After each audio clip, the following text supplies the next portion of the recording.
Hi ka-coffee, magandang araw po sa inyo Luzon, Visayas at Mindanao. Nandito pa rin po tayo sa House of Representatives at kung inyo nakikita, no, katatapos lang po ng pagboto dito sa impeachment case ni Sara Duterte. Napakalaki po ng bilang, no?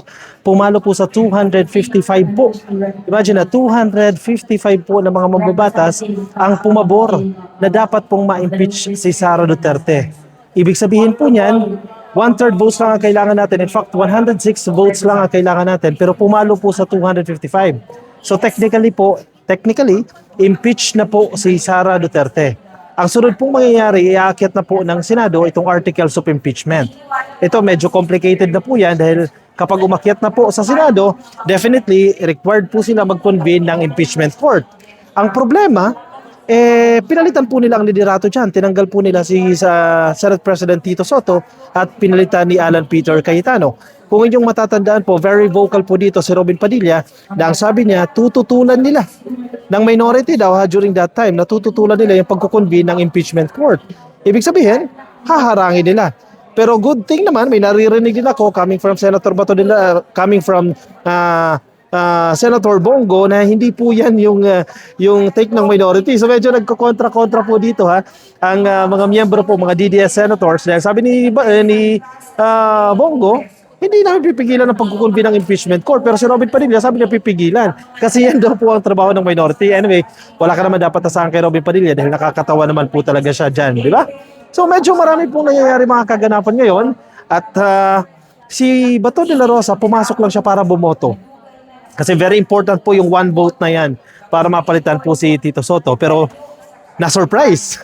Na-surprise siya. Bago tayo sumalang sa live na ito, ay may napanood akong balita na isineserve na po yung warrant of arrest laban kay Bato de la Rosa galing po sa International Criminal Court. Naku, medyo complicated po yan dahil parang pumasok po sa patibong itong si Bato de la Rosa. Sige matapang ka igagawin mo ang lahat para ipagtanggol lang si Sara Duterte. O sige, ayan na. Ang kapalit ay iyong pagkakaresto at dadaling ka dyan sa ICC. So malaking bagay po yan kung makukulong si Bato de la Rosa dahil -1 vote po yan. Matatanggalan po ng isang boto.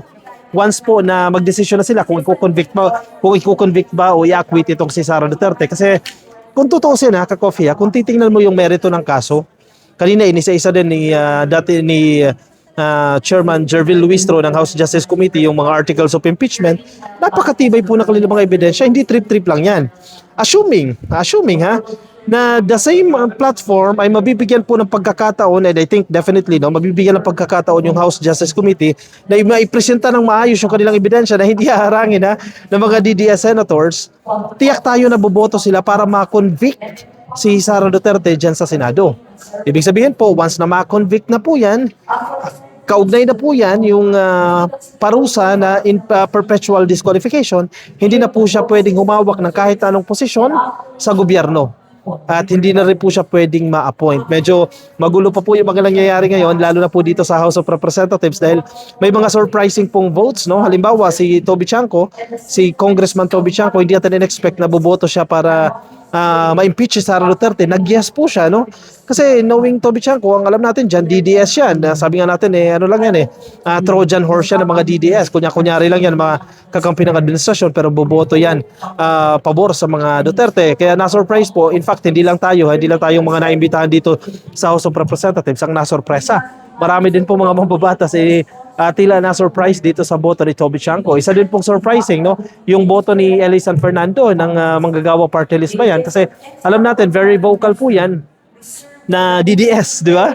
Pero bumoto po siya ng pabor para ma-impeach si Sara Duterte. Medyo marami po ang mga nangyari, Sa kabila yan ng pressure ng partido na PDP. Kasi anong pressure nila dyan?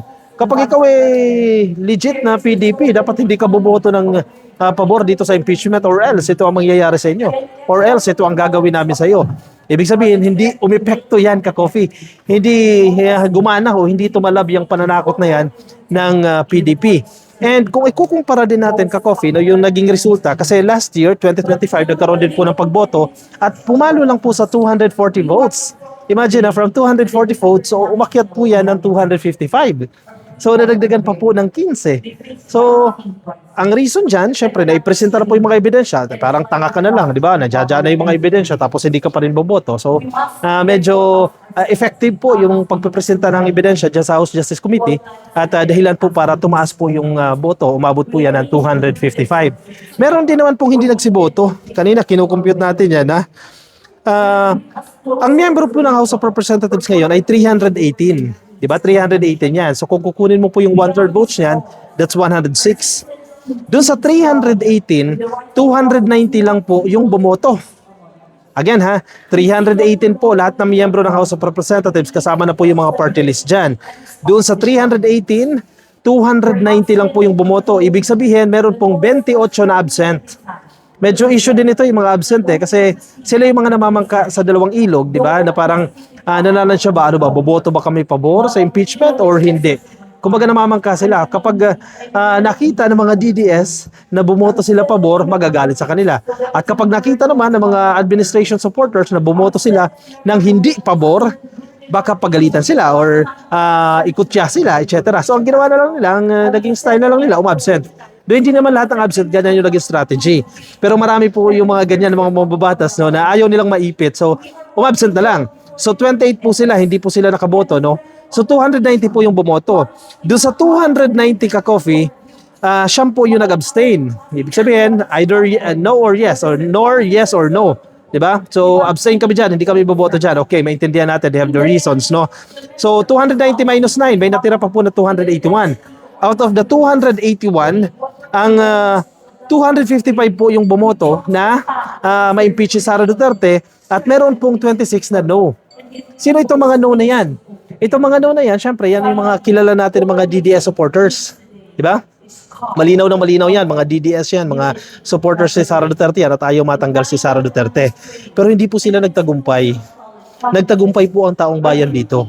Kasi itong mga bumoto na ito, mga kinatawan po yan, mga representatives po yan, miyembro po ng House of Representatives, so kinakatawan po nila yung publiko, yung taong bayan yung kinakatawan nila. So bumoboto po sila hindi para sa personal nilang boto, kundi boto po yan ng tao. Boto po yan ng distrito na kanilang kinakatawan. Kaya nagtagumpay po ang taong bayan ngayon. No? So malaking challenge po yan. Pag umakyat na ng Senado, yan po ang ating babantayan. Ikaw ka-coffee, anong take mo dyan? Medyo exciting, medyo magulo po ang usapang politika dito sa Pilipinas at napakarami pong events, napakarami pong political events na kinakailangan natin bantayan. Maya-maya, actually nakakapagod din itong araw na ito, no? Dahil naimbitahan dito to sa House of Representatives. At the same time, kailangan din natin mag-produce ng mga balita patungkol po sa mga nangyayari dyan po sa Senado. Pero yan po yung ating trabaho, commitment po natin sa taong bayan na makapagbigay po tayo ng tamang impormasyon patungkol po sa mga usaping politikal. Ikaw, anong take mo dyan? I-comment dyan sa comment section. Mga nasa Facebook, please, like and follow. Mga nasa YouTube, subscribe. TikTok, subscribe. At magkita-kita tayo ka-coffee sa aking susunod na video. Bye-bye.